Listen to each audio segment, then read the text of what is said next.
Neața, în vreo 15 minute voi pleca de aici, din Cluj. Punctul ăsta negru este Cluj.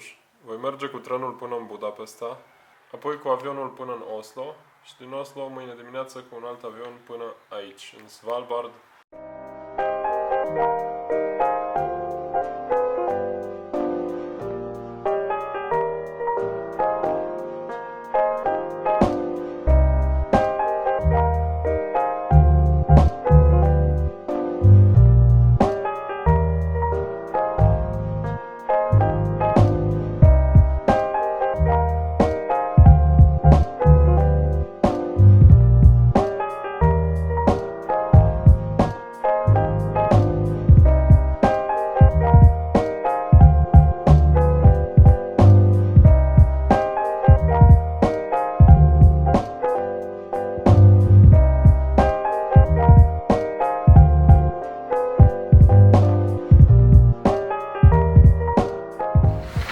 Sunt în gara din Solno, în oraș din Ungaria, și mi-am luat bilete pentru următorul tren care mă duce la aeroport.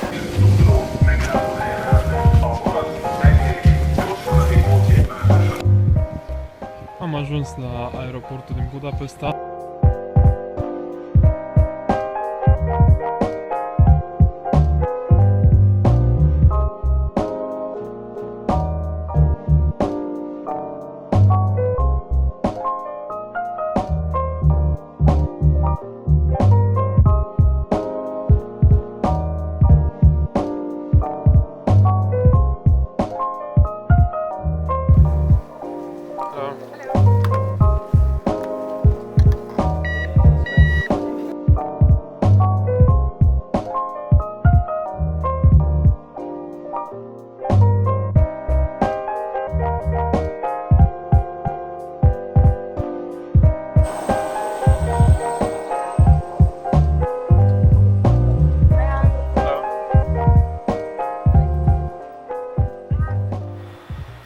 Sunt în aeroportul din Oslo.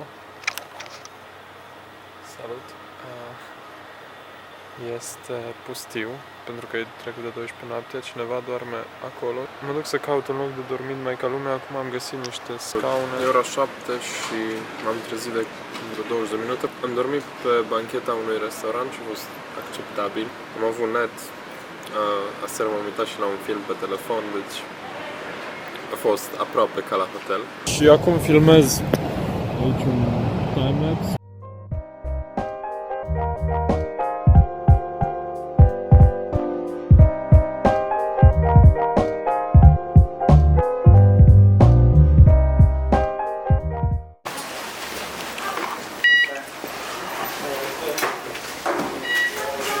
Fost bă plăcut? Mersi.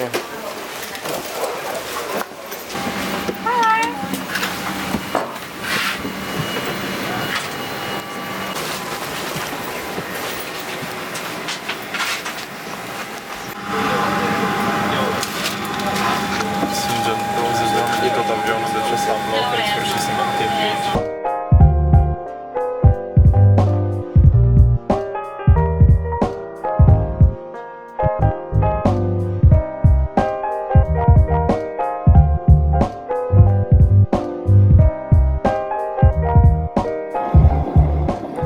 Imediat aterizăm în Svalbard. Asta cred că e insula cea mare, Spitsbergen.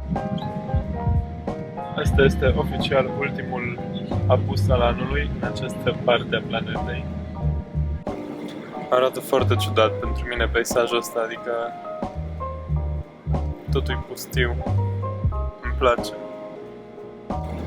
Și ăsta este orașul, ăsta este Longyearbyen, capitala și principalul oraș acestei insule, de fapt al arhipelagului.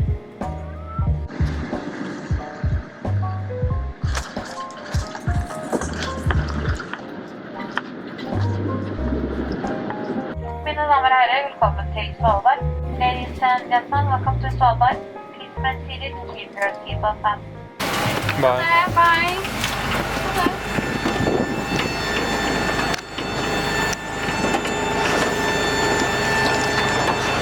Am ajuns. E frig, dar mai cald decât mă așteptam.